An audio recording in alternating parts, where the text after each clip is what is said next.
Welcome to Judy's kitchen. Judy's கிச்சன்ல இன்னைக்கு நாம 10 மினிட்ஸ்ல தட்டு வடை எப்படி பண்றது பார்க்கலாமா? இது வரைக்கும் எங்க சேனலை சப்ஸ்கிரைப் பண்ணாதவங்க சப்ஸ்கிரைப் பண்ணுங்க. அப்படியே பக்கத்துல இருக்க பெல் பட்டனையும் கிளிக் பண்ணுங்க. இந்த தட்டை முறுக்கு பாத்தீங்கன்னா ரொம்ப ஈஸியா ஒரு 10 நிமிஷத்துல நம்ம கடையில இருந்து வாங்குற இன்ஸ்டன்ட் மாவுல நம்ம சூப்பரா பண்ணிடலாம். சாதாரணமா நம்ம வாங்குற அரிசி மாவு தான் இப்ப நான் 1 கப் எடுத்திருக்கிறேன். இது கூட 2 டேபிள் ஸ்பூன் பொட்டுக்கடலை மாவு, 2 டேபிள் ஸ்பூன் உளுந்த மாவு, 1 டீஸ்பூன் மிளகாய் தூள், காரத்துக்கு ஏற்றபடி உங்களுக்கு அதிகமா வேணும்னா நீங்க எக்ஸ்ட்ரா சேர்த்துக்கலாம். அப்புறமா ஒரு பிஞ்சளவு பெருங்காயத்தூள், மாவுக்கு தேவையான அளவு உப்பு, 2 டேபிள் ஸ்பூன் உருக்கின வெண்ணெய், 1 கொத்து கறிவேப்பிலையும், அப்புறமா 2 பெரிய பல் பூண்டு எடுத்திருக்கிறேன். இதே நம்ம இதுல சேர்த்துடலாம்.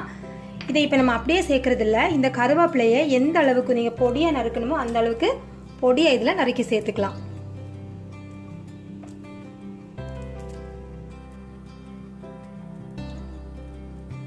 கருவேப்பிலை கட் பண்ணி சேர்த்ததுக்கு அப்புறமா நம்ம எடுத்து வச்சுக்கிற பூண்டை இந்த மாதிரி நம்ம கேரட் துருவல்ல துருவி போட்டுடலாம்.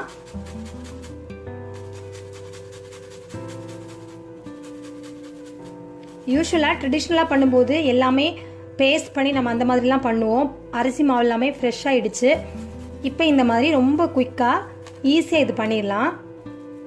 ஆனா நீங்க டேஸ்ட் பாத்தீங்கன்னா கொஞ்சமே மாறுபடாம நல்ல கிறிஸ்பியா நல்ல டேஸ்டியா இருக்கும் இந்த தட்டு வடை. இப்போ இதுல கடைசியா சேர்க்கறதுக்கு கடலைப்பருப்பு எடுத்துருக்கிறேன். கடலைப்பருப்பு ஒரு அரை மணி நேரம் இந்த மாதிரி 2 டேபிள் ஸ்பூன் கடலைப்பருப்பு எடுத்து ஊற வச்சு வச்சிருக்கிறேன். 2 டேபிள் ஸ்பூன் கடலைப்பருப்பு. இப்போ இந்த ஊறின கடலைப்பருப்பை நம்ம இதுல சேர்த்துடலாம். இப்போ நான் உங்களுக்கு ஈஸியா இந்த முறுக்கு வகைகள் எல்லாமே சீக்கிரமா நம்ம எப்படி இன்ஸ்டன்டா வீட்டில் பண்றது அப்படிங்கிறதுக்கு நான் ஒரு சின்ன டிப்ஸ் உங்களுக்கு சொல்றேன். நம்ம அரிசி மாவு எப்பவுமே கடையில வாங்கிடுவோம். இந்த மாதிரி உளுந்த தனியா லைட்டா வறுத்து அதை நல்லா பொடிச்சு சளிச்சு எடுத்து இந்த மாதிரி உங்களுக்கு டைம் கிடைக்கிற டைம்ல ஒரு பேக்ல இந்த மாதிரி போட்டு வச்சுட்டீங்கன்னா ஃப்ரிட்ஜில் வச்சுட்டீங்கன்னா 6 மாசம் வரைக்கும் அதனுடைய எந்த டேஸ்ட்டுமே மாறாம ரொம்ப நல்லா இருக்கும். அதே மாதிரி பொட்டுக்கடலை மாவு இதையும் நல்லா பொடிச்சு இதை வறுக்க வேண்டாம். பொட்டுக்கடலை வறுக்காம ஃப்ரெஷ்ஷாவே நீங்க பொடிச்சு நல்லா சளிச்சு வச்சு இந்த மாதிரி ஒரு பேக்ல போட்டு ஃப்ரீசர்லயே வச்சுக்கலாம், இல்ல ஃப்ரிட்ஜில் வேணாலும் வச்சுக்கலாம். இந்த மாதிரி நீங்க வச்சுட்டீங்கன்னா ஈவினிங் டைம்ல எப்ப வேணாலும் உங்களுக்கு உடனே இந்த மாதிரி முறுக்கு ஸ்நாக்ஸ் எந்த விதமான வகை பண்றதுக்கும் ரொம்ப யூஸ்ஃபுல்லா இருக்கும். இப்ப நம்ம ரெடி பண்ணி வச்சிருக்கிற இந்த மாவு எல்லாத்தையுமே தண்ணி எதுவும் சேர்க்காம ஒரு வாட்டி இந்த மாதிரி மிக்ஸ் பண்ணிடலாம். கொஞ்சம் கொஞ்சமா தண்ணி சேர்த்து இந்த முறுக்கு பதத்துல இந்த மாவை பிசைஞ்சு எடுத்துடலாம்.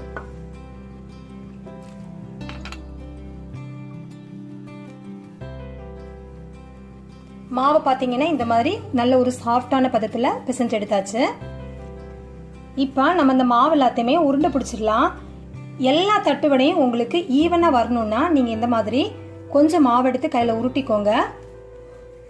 உருட்டதுக்கு அப்புறமா இந்த மாதிரி ரோல் பண்ணி நீங்க சின்ன சின்ன உருண்டைகளா நீங்க இந்த மாவை எடுத்து போட்டுருங்க. ஃபர்ஸ்ட்ல உங்களுக்கு பண்றதுக்கு ஈஸியாவும் இருக்கும்.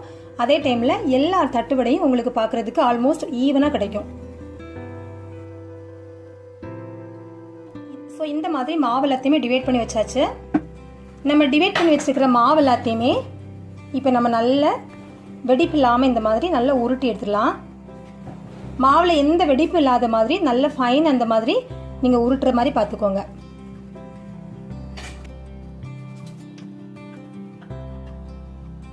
இப்போ எல்லா மாவையுமே இந்த மாதிரி குட்டி குட்டி பால்ஸாக உருட்டி எடுத்தாச்சு. இந்த மாவு உருட்டக்கூடிய டைம்ல எண்ணெய் அடுப்புல வச்சுட்டு எண்ணெய் இப்ப நல்லா சூடா இருக்கு. எண்ணெய் இந்த மாதிரி நல்லா காஞ்சிருக்கணும். அதே மாதிரி இந்த தட்டுவடை பொரிக்கிறப்போ எண்ணெயை நீங்க மீடியம் ஃப்ளேம்ல வச்சுதான் பொரிக்கணும். இந்த தட்டுவடைக்கு நம்ம ரெடி பண்ணி வச்சிருக்கிற மாவு எல்லாத்தையுமே ஒரு துணியால நீங்க மூடி வச்சிருங்க. ஏன்னா அந்த மாவு உங்களுக்கு ட்ரை ஆயிடும்.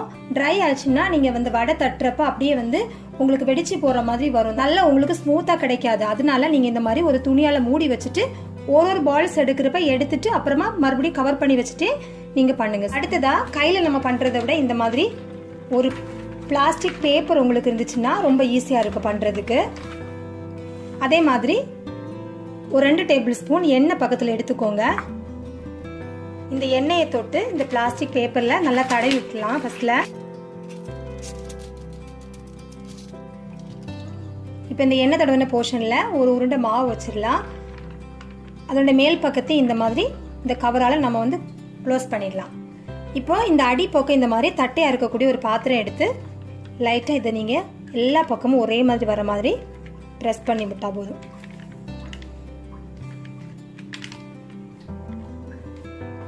வடை எந்த அளவுக்கு மெல்லிசாக தட்டுறீங்களோ அவ்வளோக்கு உங்களுக்கு கிறிஸ்பியாக நல்லா வெந்து கிடைக்கும்.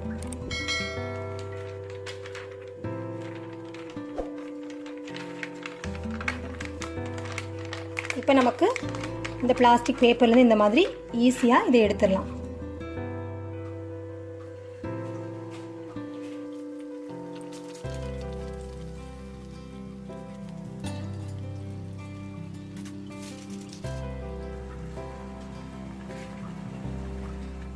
அகலமான பாத்திரமா இருந்துச்சுன்னா நீங்க ஒரு டைம்ல 3லேருந்து 4 தட்டு வடை இது மாதிரி போட்டு நீங்க ஃப்ரை பண்ணி எடுத்துக்கலாம். பாத்திரம் வந்து கொஞ்சம் ஒடுக்கமா இருந்துச்சுன்னா 2 தட்டு வடையா போட்டு எடுத்துக்கோங்க.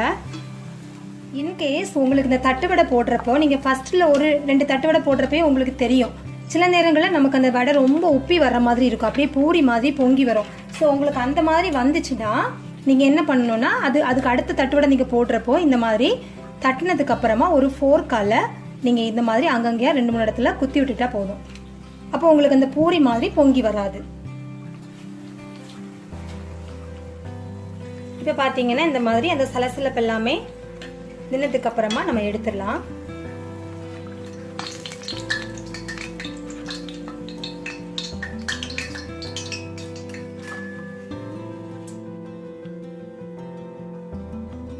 தட்டோட எல்லாமே இந்த மாதிரி ஃப்ரை பண்ணி எடுத்தாச்சு. பாருங்க எவ்வளோ பர்ஃபெக்டாக நல்லா வந்திருக்கு அப்படின்னு.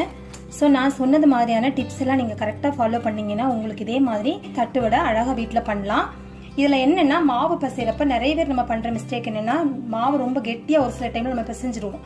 அப்போ என்ன ஆகும்னா நீங்கள் தட்டு வடை போட்டு அந்த பேப்பரில் நம்ம எடுக்கிறப்போ என்ன ஆகும், அது வந்து வெடிக்க ஆரம்பிச்சிடும், நம்ம ஒட்டி ஒட்டி ஒழுங்காக வராது. ஸோ மாவு பிசைறதுலேயும் ஒரு கரெக்டாக அந்த கன்சிஸ்டன்சி நீங்கள் மெயின்டைன் பண்ணணும். நான் உங்களுக்கு காமிச்சேன் இல்லையா, நீங்கள் அதை நல்லா பாருங்கள். அந்த மாவோடைய பதம் வந்து கொஞ்சம் இலகுன மாதிரி இருக்கணும், ரொம்ப இலகவும் கூடாது, ரொம்ப கெட்டியாகவும் இல்லாமல். நீங்கள் அந்த வீடியோ பார்த்தீங்கன்னா உங்களுக்கு நல்லா புரியும். ஸோ அந்த மாதிரி நீங்கள் பிசைஞ்சிங்கன்னா உங்களுக்கு எங்கேயுமே இந்த சைட்ல எல்லாம் ஓரம்லாம் விட்டு வராமல் நல்ல பர்ஃபெக்டாக அழகாக வரும் உங்களுக்கு.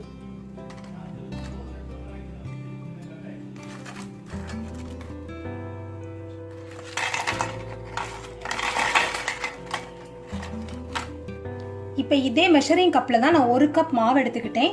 அந்த 1 கப் மாவில் பார்த்தீங்கன்னா கிட்டத்தட்ட உங்களுக்கு 30 தட்டு வடைக்கு மேலே வந்துடும். ஸோ இந்த அளவில் நீங்கள் கரெக்டாக பார்த்து பண்ணுங்கள். இந்த வீடியோ உங்களுக்கு பிடிச்சிருந்துச்சுன்னா லைக் பண்ணுங்கள், ஷேர் பண்ணுங்கள். இந்த வீடியோ பற்றின கமெண்ட்ஸ் எனக்கு போஸ்ட் பண்ணுங்கள்.